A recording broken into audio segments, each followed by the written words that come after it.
فاي بتقود اختها الصغيرة واللي اسمها باودر وسط بقايا معركة مليانة دخان. بيشوفوا فاندر راجل ضخم لابس جوانت من الحديد وهو بيعجن في واحد من افراد الشرطة الانفورسز، وبيشوفوا جثث اهلهم. فاندر بيبص على البنات وهم بيعيطوا وبيسيب الجوانتي، بدل ما يكمل بيرفعهم ويحملهم معاه للبيت في حي زون تحت الارض. وهم ماشيين فاي بتبص للمرة الاخيرة على البلتوفر، المدينة اللي فوق واللي هي بالنسبة ليها مدينة الظلم، لان الشرطة هناك هم اللي قتلوا اهلها. بعد سنين فاي بتمسك زمام الامور وبتاخد باودر ومعاهم ميلو وكلاجر في مغامرة فوق اسطح بلتوفر عشان يتجنبوا الشرطة اللي بتدور تحت. باودر كانت خايفة لكن بكلمة تشجيع من فاي بتكمل. بيوصلوا للهدف بتاعهم، بنت هاوس مليان حاجات علمية وانتيكات قيمة. بيبدأوا يملوا شنطتهم بأي حاجة تستاهل، وفي أوضة في الخلف باودر بتلاقي صندوق مليان كريستالات بتلمع. حد بيجي عند الباب فبيجروا. باودر بتاخد شوية من الكريستالات في شنطتها، لكن في لحظة هلع بتوقع واحدة منهم. الكريستالة بتنفجر بمجرد ما بتقع وبتدمر المبنى وبتلفت انتباه الشرطة. الولاد بيهربوا من خلال أنبوبة صرف صحي، لكن وهم راجعين زون بيقابلوا ديكارد وعصابته الصغيرة واللي بيحاولوا ياخدوا منهم الحاجات اللي سرقوها. ميلو فاي وكلاجر بيتخانقوا معاهم، بينما باودر بتجري عشان تنقذ نفسها. واحد من العصابة بيجري وراها. بعد ما اتزنقت بتجرب تستخدم واحدة من الأسلحة اللي عملتها بإيديها، لكنها ما بتشتغلش. مفيش خيار تاني، فرمت اللي معاها من المسروقات في النهر وجريت. لما رجعوا زون ميلو كان متضايق منها لأنها ضيعت الشغل كله، وفضل يقول إن كل مرة تجيبها معاهم تحصل مصيبة. هي شؤم على أي عملية. لما رجعوا زون راحوا على بار فاندر اللي مش بس بيقدم مشروبات لكنه كمان الزعيم بتاع المدينة التحتانية أو اللي بيسموها الممرات. في الأوضة اللي ورا فاندر عاتب فاي على العملية اللي باظت، بيقول لها عمرك فكرت ايه اللي ممكن كان يحصل لو اتقفشتوا؟ وبيشاور على اختها واصحابها ليهم. بعدها سالهم جابوا المعلومه عن العمليه دي منين، وباودر اعترفت انها كانت من ليتل مان في محل بنزو. فاي اشتكت وقالت انه مش عادل انهم يعيشوا في ظل بولتوفر،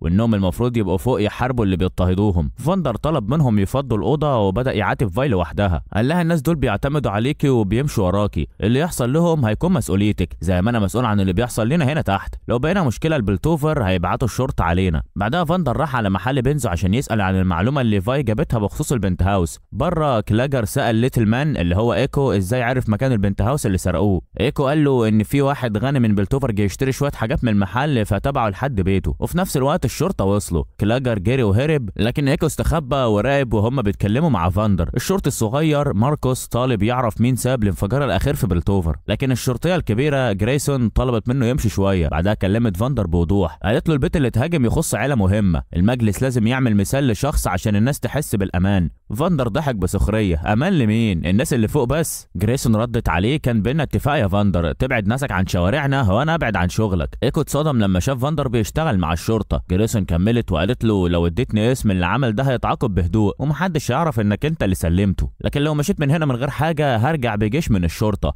فاندر رد عليها، اسف يا جريسون مش هقدر اسلم حد من ناسنا. جريسون سابت له جهاز صغير وقالت له لو غيرت رايك ده يخلينا اوصل لك، ومشيت. في الاوضه بتاعتها فايلات باودر قاعده مكتئبه وحاسه انها ملهاش اي قيمه وسطهم، لكن فاي حاولت تواسيها واخدتها مكان عالي يطل على المدينه، وبدات توريها اماكن حصلت فيها مواقف بايخه ليهم قبل كده. مثلا اشارت على مزراب وقالت هنا كلاجر مره رجله علقت وهو بيهرب من الشرطه. فاي قالت لها كلنا بنمر بايام وحشه لكن بنتعلم وبنفضل مع بعض. وبعدين رجعوا البيت. باودر بتكشف انها قدرت تحتفظ بشويه من الكريستالات اللي بتلمع اللي لقوها في الشقه، رغم ان ولا هي ولا فاي عارفين بالضبط ايه هي. على اي حال اتفقوا انهم يخبوا الموضوع دلوقتي. في نفس الوقت ديكارد بيتعرض للاستجواب من الراجل اللي امره يتتبع الاطفال. الراجل ده اللي شكله مليان ندوب اتفاجئ لما عرف ان الاطفال هم السبب في الانفجار، وده معناه ان فاندر في مشكله. بعدها بلغ رجاله ان خطتهم لازم تتسرع، وطلب يشوف اخر تجربه ليهم. جابوا فار وادوله سائل بنفسجي غريب. الفار بدا يتحول بسرعه وكبر حجمه وبقى اقوى، وبعدها الفار قتل قطه بسهوله واكلها. الراجل المشوه قرر ان الوقت جه عشان يجرب السائل ده على بني ادم، وديكارت هيكون اول واحد. قبلها بساعات خلال عمليه السرقه اللي فاي عملتها، جيس الراجل اللي كان اشترى حاجات من محل بنزو رجع لشقته في البنت هاوس. حاول يدخل لكنه لقى الباب مقفول، وبعدها انفجار الكريستاله خبطه وفقد وعيه، وهو مغمى عليه حلم بذكريات قديمه لما هو وامه كانوا محاصرين في عاصفه ثلجيه، وامه كانت هتموت من البرد لحد ما ظهر شخص غامض ومعاه عصايه. الشخص ده استخدم السحر عشان يهدي العاصفه وانقذ جيس وامه. قبل ما يمشي الشخص الغامض ساب لجيس كريستاله صغيره كانت جزء من التعويذه اللي انقذتهم. دلوقتي في الحاضر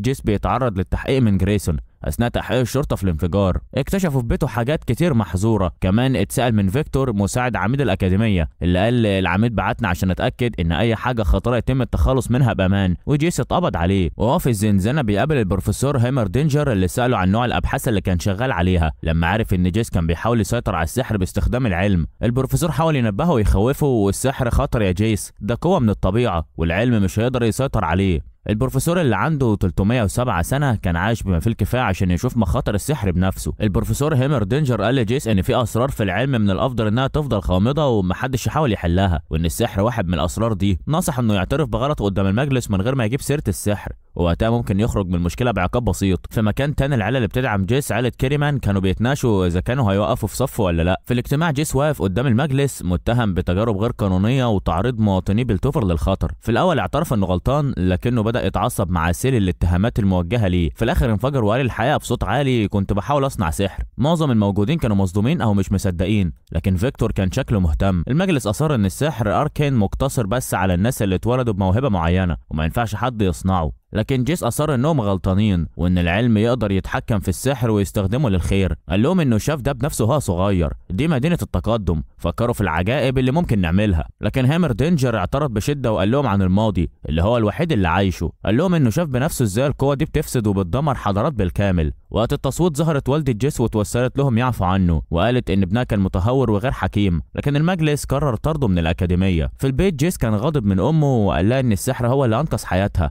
وان لو عيلته مش هتدعمه هيلاقي حد تاني يساعده. راح لبيت عيله كيريمان اللي كانوا داعمين ليه، لكن كيتلين بنتهم وصديقته قالت له ان اهلها مش هيقابلوه وان سمعته بقت سيئه دلوقتي. في نفس الوقت ماركوس قاد مجموعه من الشرطه للمدينه اللي تحت. لما شافوا فاي وفريقها الولاد جريوا، لكن بفضل ايكو قدروا يهربوا. بعد التدخل ده من الشرطه، الناس المدينه التحتانيه كانوا منقسمين على رد فعلهم. فاندر كان مصمم انه يحافظ على السلام وقال لهم يستنوا. فاندر كان مصمم انه ينتظر لما غضب الناس اللي فوق يهدى، لكن في ناس تانية في المدينه بقياده سيفيكا كانوا عايزين يضربوا من غير ما يستنوا. فاي كانت محبطه من عدم تحرك ابوها بالتبني، وسالت نفسها ليه ما بيحاربهمش. لاحظت ان ايكو عارف حاجه، ولما ضغطت عليه قال لها الحقيقه. فاندر عنده اتفاق مع الشرطه، لكن فاندر مش الوحيد اللي عمل صفقات مع الناس اللي فوق. في مكان تاني في المدينه التحتانيه، الراجل اللي مليان ندوب دعا ماركوس الاجتماع ووعد انه هيساعده يلاقي الاربع اطفال اللي هربوا من الشرطه. بعدها الراجل كلم ديكارد عن القوى الحقيقيه، وقال له انها مش بتروح للناس الاقوى او الاسرع او الاذكى، لكنها بتروح للناس اللي مستعدين يعملوا اي حاجه عشان يوصلوا ليها. ديكارد بخوف شرب السائل البنفسجي الغريب اللي كانوا بيجربوه، صرخ من الالم وهو شايف عينيه بتلمع وعروق بنفسجيه بتغطي جسمه. في بار فاندر اللي اسمه اخر قطره، ماركوس وصل مع شويه شرطه بعد ما الراجل المشوه بلغ عنه.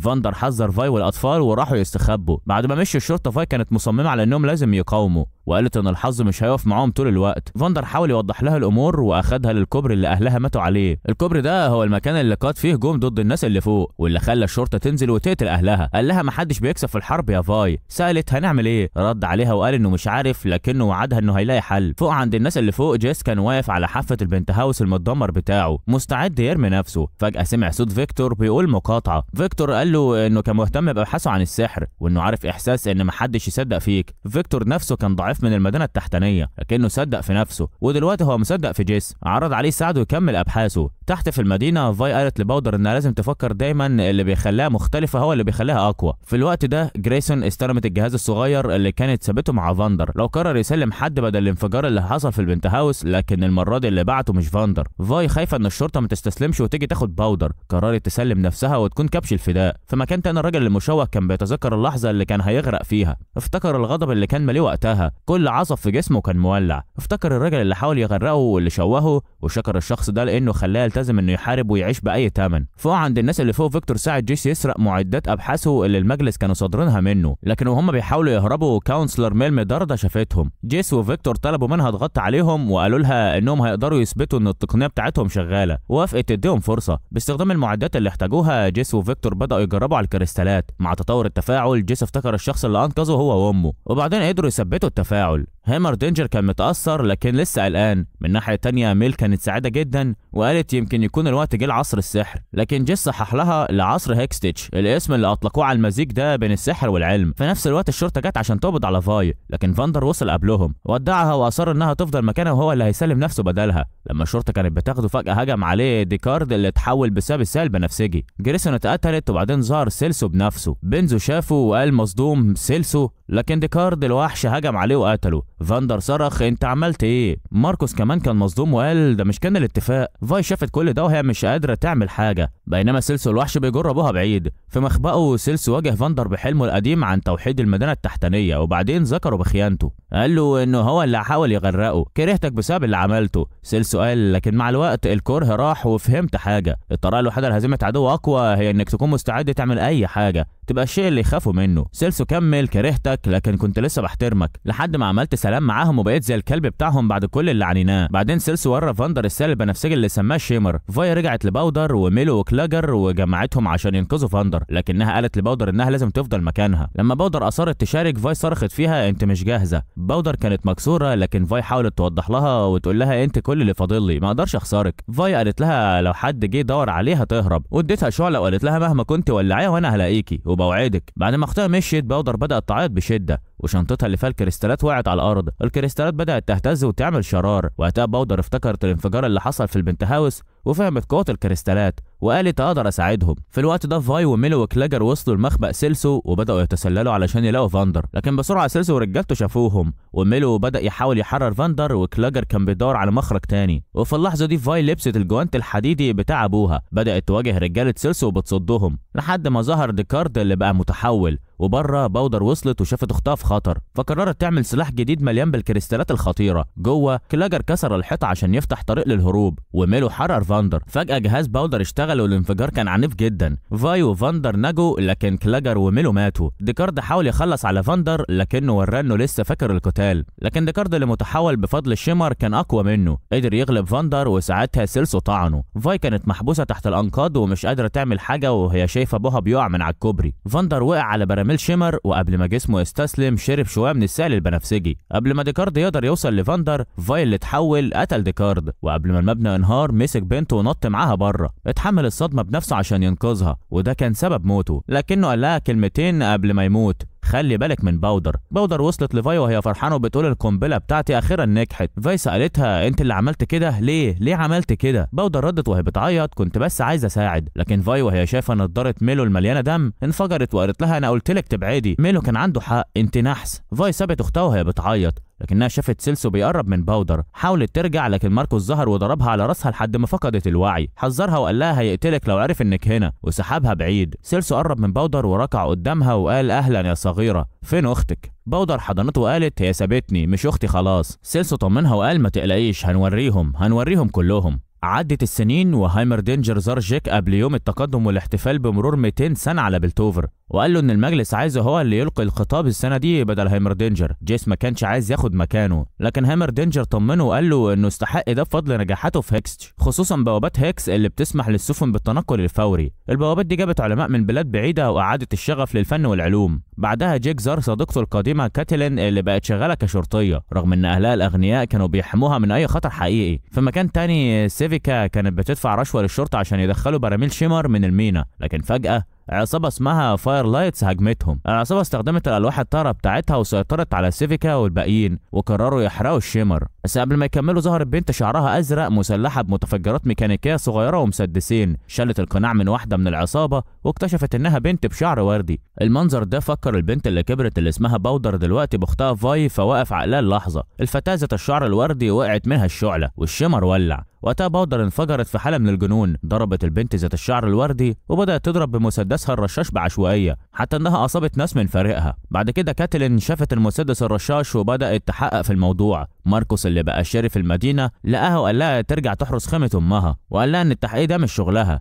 هي قالت له ان في حاجه اكبر من مجرد تهريب لكنه ما كانش سامع. سيفيكا رجعت لسيلسو وقالت له ان البنت دي مجنونه، فقدت السيطره وضربت على ناسها. سيلسو امها هي على اللي حصل فخرجت من المكان غاضبه. وقتها باودر نزلت من السقف كانت قاعده بتسمع كل حاجه. سيلسو ناداها باسمها الجديد جينكس، حكت له اللي حصل وشافت بنت شعرها وردي واللي فكرتها باختها. في مكان تاني جيك وفيكتور عرضوا على هايمردينجر اخر اختراعاتهم، نسخه مستقره من كريستالات هيكستش اللي اطلقوا عليها احجار هيكستش، امنه كفايه انها تنقل السحر للناس العاديين. وعرضوا عليه الاجهزه المحموله اللي ممكن تشغلها زي جوانتي قوي ومخلب ميكانيكي فيه ليزر. هايمردينجر كان معجب لكنه قال انهم محتاجين 10 سنين كمان علشان يتاكدوا من الامان التام. فيكتور كان محبط ومستعجل عشان يطلق التكنولوجيا. جيك قابل ميل وحكى لها على اللي حصل، فطمنته وحطت ايدها على صدره وقالت له ان هايمردينجر متعلق بالماضي وان المدينه محتاجه حد زيه عشان يقودها للمستقبل. قالت له انها عندها مستثمر مهتم بهيكستيك ونصحته انه يكشف عن التكنولوجيا في الخطاب بتاع النهارده. في مكانها جينكس كانت غارقه في جنونها، بتكلم خيالات اصحابها اللي ماتوا وبتقول لنفسها ان البنت اللي شافتها مش اختها، وقالت انها مش ضعيفه وانها هتثبت لسيرسو قوتها. في احتفال يوم التقدم الجمهور كان مستني خطاب جيك رجل التقدم في بلتوفر. بدا جيك خطابه وملأه بالوعود، لكن لفيكتور وميل كان محبط لانه ما اعلنش عن الاختراعات الجديده. بعد الخطاب كاتلين شافت حريق وسمعت بنت بتطلب المساعده. الشرطه جرت عشان تطفي النار، لكن كاتلين شافت جرافيتي مألوف، فهمت انه فخ وصحت فيهم عشان يخرجوا، لكن كان فات الاوان. جوه الشرطه لقوا اجهزه ميكانيكيه بتشغل تسجيل صوت للبنت وهي بتصرخ. الاجهزه انفجرت وجينكس خرجت مبسوطه بشغلها. بعد كده جيس وفيكتور بلغوا هايمردينجر ان الاحجار والابحاث اتسرقت، لكنهم ما يعرفوش ان جينكس هي اللي سرقتهم باستخدام الانفجار كتمويه. المجلس اجتمع وهيكستيك دخل الصراع كجزء من الحرب بين بلتوفر والعالم السفلي. ميل اقترحت ان جيس اللي هو رائد الهيكستيك ينضم للمجلس، وبعد التصويت تم ضمه رسميا. تحت الارض سيلكو كان غاضب من جينكس بسبب الهجوم اللي عملته من غير اذن على الحراس، بس لما شاف اللي حصلت عليه هادي. جينكس سرقت جوهره مهمه جدا. فوق في بلتوفر جيس راح يقابل كاتلين ولقاها بتحقق في الهجمات الاخيره وبتحاول تعرف من وراها باستخدام الرسومات اللي لقيتها في كل مكان. جيس قال لها انه بقى عضو في المجلس وطلب منها تنضم الفريق كمسؤوله من الامن، لكنها رفضت وقالت انها مش مهتمه بوظيفه شكليه تخليها قاعده ورا مكتب، هي عايزه تحل القضيه دي. عشان كده راحت لسجن ستيل ووتر عشان تقابل واحد من الناجين من العمليه اللي فشلت في تهريب البضاعه، لكن لقيت انه مش قادر يتكلم بسبب ان واحد من المساجين هاجمه. بدل ما تقابله قررت تقابل اللي هاجمه اللي هو فاي رفضت تجاوب على اسئله،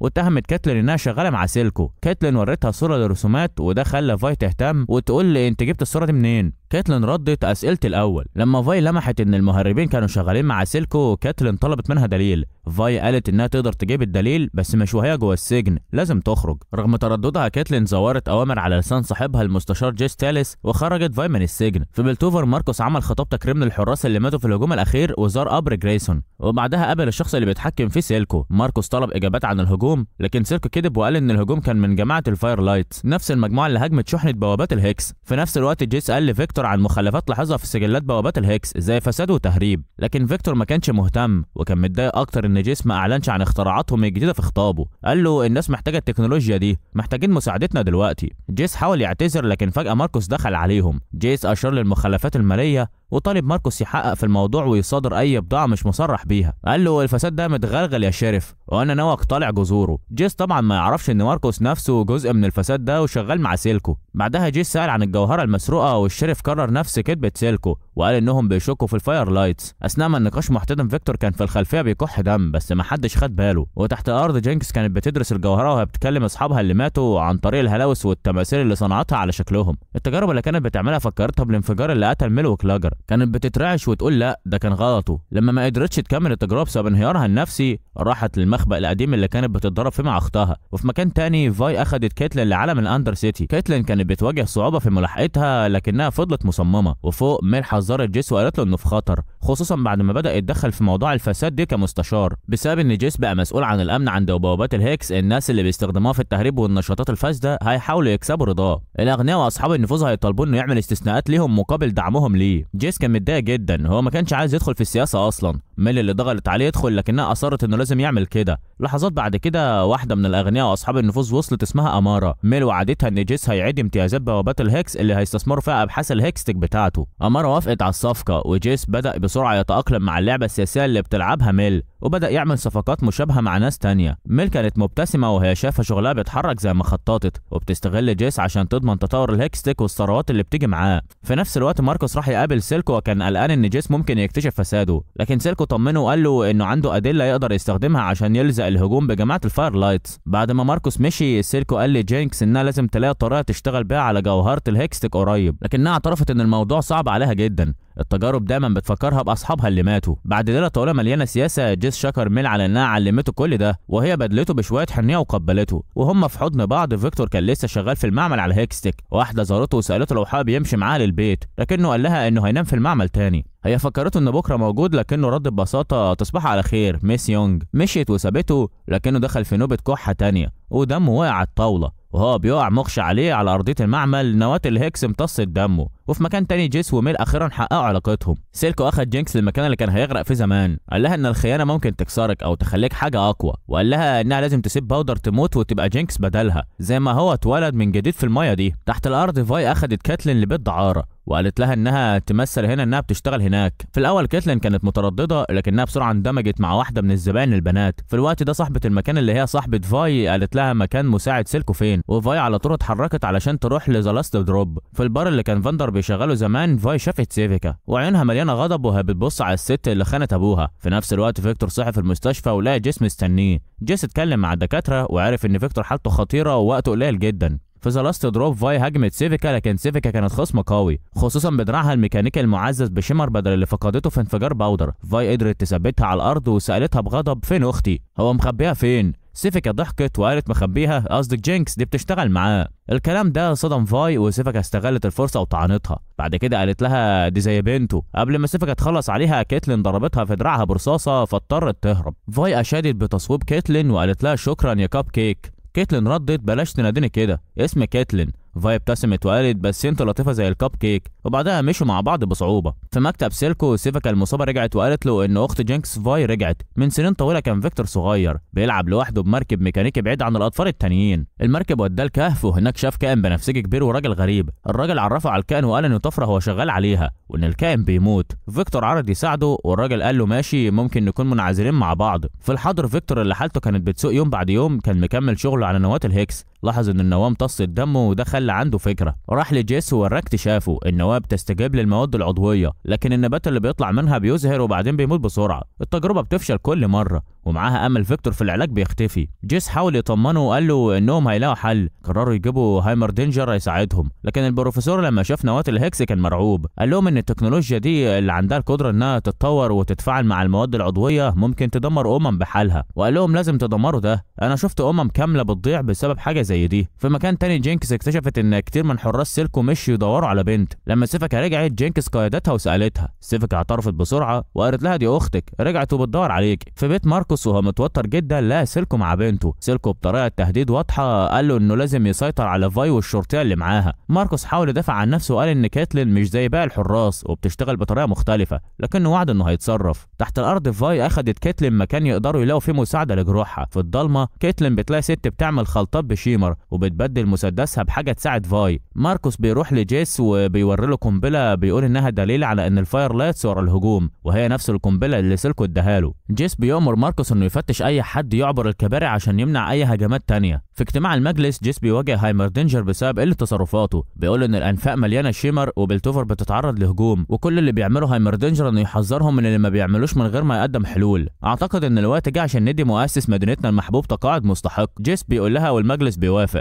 هايمر دينجر بيتشال من المجلس. فاي بتصحى متعافيه. كايتلين بتلاحظ اسم فاي مكتوب على الحيطه وبتفهم ان ده بيتها القديم. كمان بتشوف اسم باودر وبتسال عنه. فاي بترد دي اختي، كنت فاكره انها ماتت بس لا. كيتلين بتسالها ازاي مش عارفه اذا كانت عايشه ولا لا. فاي بترد كان صعب اعرف وانا محبوسه في زنزانه خرسانيه. كيتلين بتسال واهلك. فاي بترد ماتوا، الانفورسرز قتلوهم. بره بيلاقوا سيلكو مستنيهم. هو عارف مكانهم بسهوله بعد ما رشى السكان بالشيمر. فاي وكيتلين بيهربوا منه سوا. في نفس الوقت جينكس ماسكه الشعله اللي فاي اديتها لها من زمان. فين ما تكوني نوريها وهعرف الاقيكي. فاي كانت قايلاها. اختها الصغيره فعلا بتنورها والخيالات بتاعت اصحابها الميتين واقفين وراها. من بعيد فاي بتشوف النور وعند كوبري بلتوفر الانفورسرز واقفين حراسه باوامر جيس. من سنين فيكتور كان زار الراجل اللي وافق يساعده وكان مصدوم من اللي شافه. كائن متوصل باسلاك ومتعذب ومشوه ولكنه عايش. الراجل شاف صدمه فيكتور وقال له كنت فاكر انك فاهم، التشوه لازم يستمر. فيكتور جري وقتها. دلوقتي فيكتور بيرجع يزور الراجل تاني وبيلاقي الكائن لسه عايش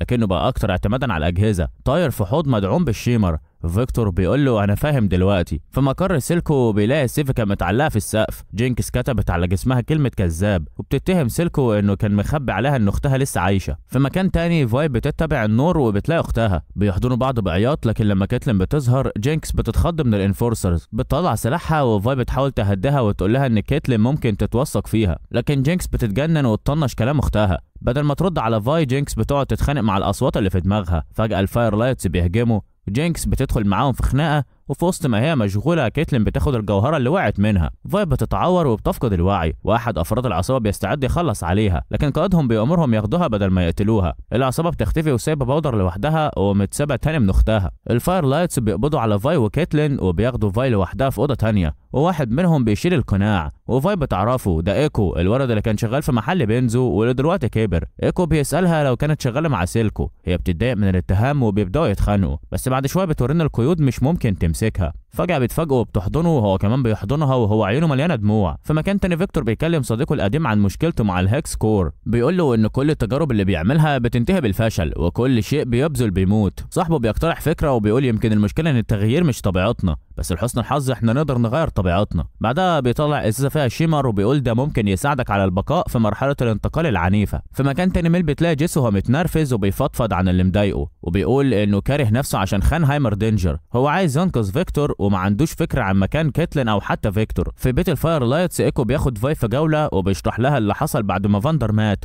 بيقول لها ان سيلكو اغرق الحواري بالشيمر وكل اللي هنا كانوا يا اما مدمنين او ضحايا، فقرروا يبنوا بيت جديد ليهم. في بلتوفر الدنيا مقلوبة بسبب زيادة الحراسة عند الكباري، وده مأثر على تعاملات الانفاق.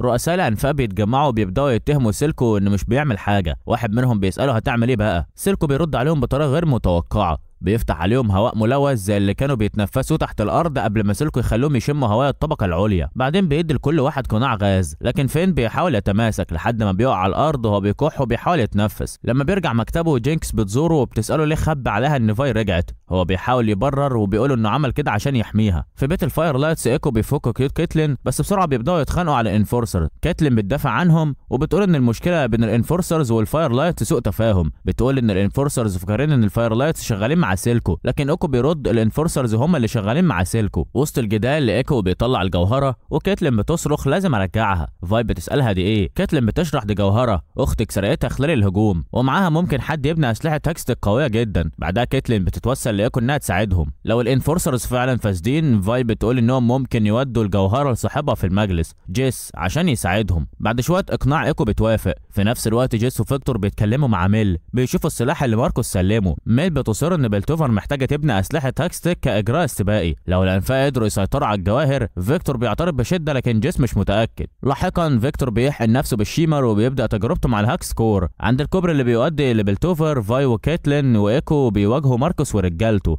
كيتلين بتقول لماركوس ان عندهم دليل على فساد سيلكو، عشان الدليل ما يظهرش ماركوس بيطلق النار على ايكو وبعدين بيحاول يقتل كيتلين، لكن جينكس اللي كانت بتراقب من بعيد بتفجر متفجرات مختفيه على شكل حشرات صغيره. ايكو بينجو من الطلقه بسبب صدر واقع من الرصاص. كيتلين بتتصاب لكنها بخير. ماركوس مع ذلك بيتقتل بسبب الانفجار.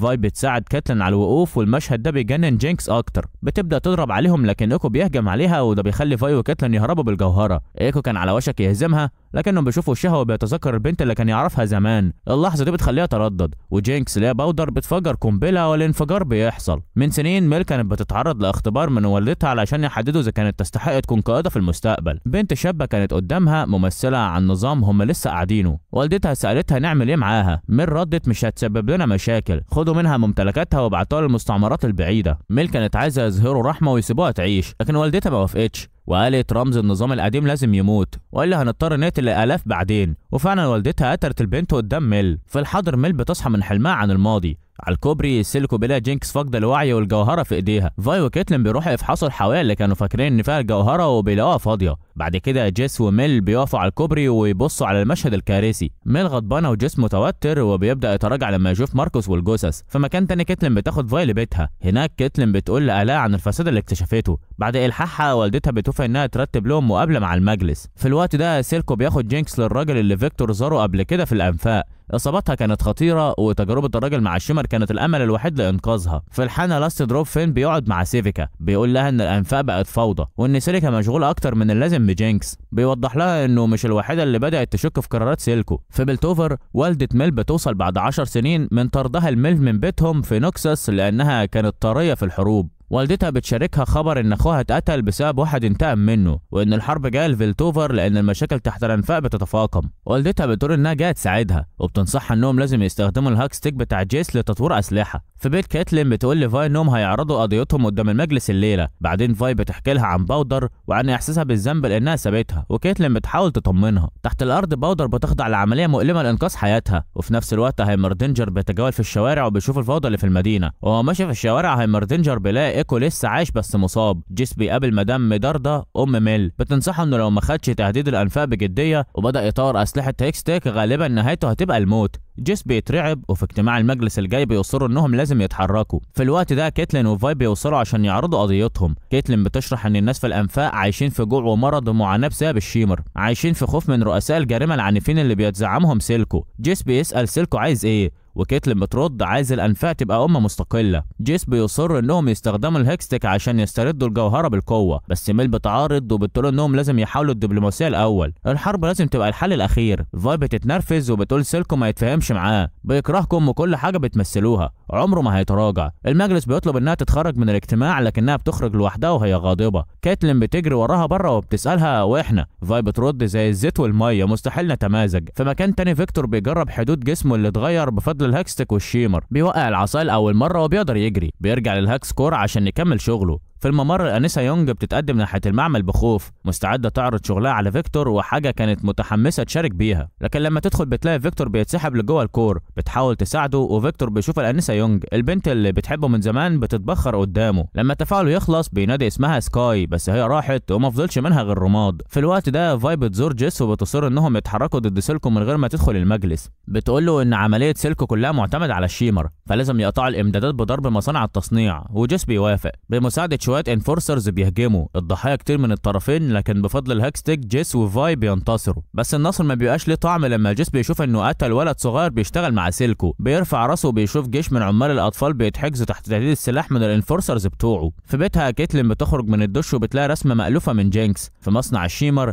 جيس بيقرر يرجع البيت بيقول انه مش هيقدر يكمل. فاي بتقول له انت طول عمرك جزء من النظام اللي بيتسبب في ده، دي اول مره بس تشوف واحد من الاطفال الميتين بنفسك. جيس بيمشي وهي بتفضل وتكمل القتال لوحدها. بعد كده سيفيكا وباقي قاده الانفاق بيتجننوا بسبب المذبحه اللي حصلت في المصنع وسيلكو كان عامل نفسه مش واخد باله من تصرفات جينكس اللي استفزت بلتوفر وسببت المذبحه. اكتر واحده متضايقه كانت ريني عشان ابنها مات في الهجوم. في بلتوفر ميل بتواجه امها وبتتهمها انها السبب في اللي حصل لجيس وانها دفعته ياخد قرارات عنيفه. ميل بتطلب من امها تمشي لكن امها بتعترف بحقيقه صادمه، الراجل اللي قتل اخو ميل مش شايف ان الحساب بينتهي وموارده اكتر بكتير من اللي عندهم. بتقول لها لو في فرصه نستخدم فيها الهيكستيك كسلاح لازم نستغلها. وبتكمل انا جيت بلتوفر علشان اسرع الحرب مع الانفاق واجبر المدينه تصنع اسلحه هيكستيك. خلي الحرب تحصل وارجعي بيتك الحقيقي مكاني جنبك لان ده مكانك. في الوقت ده فيكتور بيحاول يدمر الهيكس كور لكنه مش قادر. فجاه الكور بيطلق شراره قويه بتخليه يفقد الوعي. بعد كده بيصب رماد سكاي في مجرى ميه وبيطلع الحافه مستعد ينهي حياته. فجأة جيس بيظهر وبيقول له مقاطعك. بيتكلموا شوية وفيكتور بيطلب من جيس يدمر الهاك سكور لانه مش قادر يعملها. بيقول له في سعينا للعظمه نسينا نعمل الخير،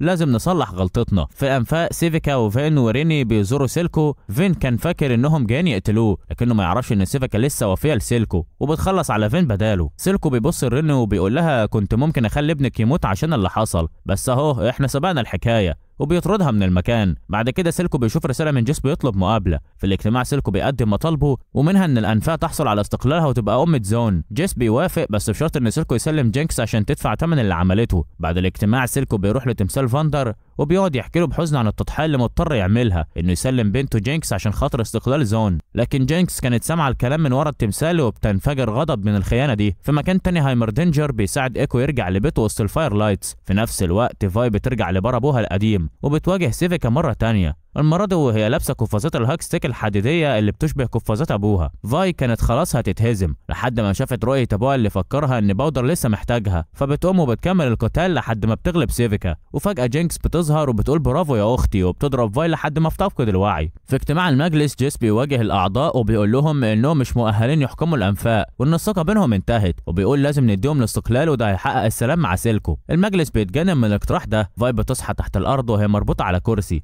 قدامها جينكس اللي متحوله بسبب الشيمر وبتفضل تهلوس وتتكلم بغضب. فاي بتعتذر انها سابتها لكن الاعتذار مش كفايه. البنت اللي شعرها ازرق جابت فاي على ترابيزه العشاء، وهناك كانوا سيلكو وكيتلين واصنام لميلو وكلاجر. جينكس مدت ايديها وادت فاي مسدس، وده علشان تقعد على كرسيين فاضيين، واحد مكتوب عليه باودر والتاني جينكس. الكرسي اللي هتقعد عليه بيعتمد على اختيار فاي، كل اللي عليها تعمله هو انها تقتل كيتلين عشان تثبت ولائها، وساعتها باودر هترجع. فاي رفضت وطلبت منهم يسيبوا كل ده ويمشوا، لكن سيلكو طمنها وقال لها انها لو قررت تسيبها هتكون باودر خلاص مش هترجع، وكل اللي هيفضل هو جينكس. وقال لها انا مش هسيبك ابدا، انت بنتي، مش هتنازل عنك حتى لو عشان استقلال زون. كيتلين حاولت تتخلص من القيود ورفعت مسدسها عشان تضرب جينكس، لكن جينكس نزلت مسدسها وابتدت تعمل زي باودر علشان تخلي كيتلين تتردد. بعدها جينكس ظهر في عيونها تاثير الشيمر وهجمت كيتلين، لكن وقفت في اللحظه الاخيره. فاي وسيلكو كانوا بيحاولوا يقنعوها، لكن جينكس ضاعت في اوهامها وابتدت تجادل شياطينها الداخليه. بعد شويه جينكس اخيرا قررت، ضربت بالرشاش بتاعها، بس الشخص اللي مات هو سيلكو، وهو في اخر لحظاته قال لها عمري ما كنت هتخلى عنك، مش عشان اي حاجه. جينكس قعدت على الكرسي المكتوب عليه جينكس ومسكت الجوهره وبدات تستخدمها عشان تشغل سلاحها. سمت السلاح على مبنى بعيد وضربت. في اجتماع المجلس ميل مدرده صوتت لصالح اقتراع جيس تلسل السلام، والباقيين صوتوا معاها، فاقتراحها توافق عليه بالاجماع. لكن بره صاروخ جينكس الهاك ستيك كان متجه بسرعه ناحيه المجلس. شكرا على مشاهدتكم، ولو عجبتكم الحلقه وعاوزين تعرفوا رايي في المسلسل اركين شوفوا الحلقه اللي سجلناها في بودكاست وان تيك. دوسوا على الكارت اللي فوق على اليمين، وما تنسوش تعملوا لايك وسبسكرايب وتفعلوا الجرس علشان تتابعوا المزيد. شكرا ليكم.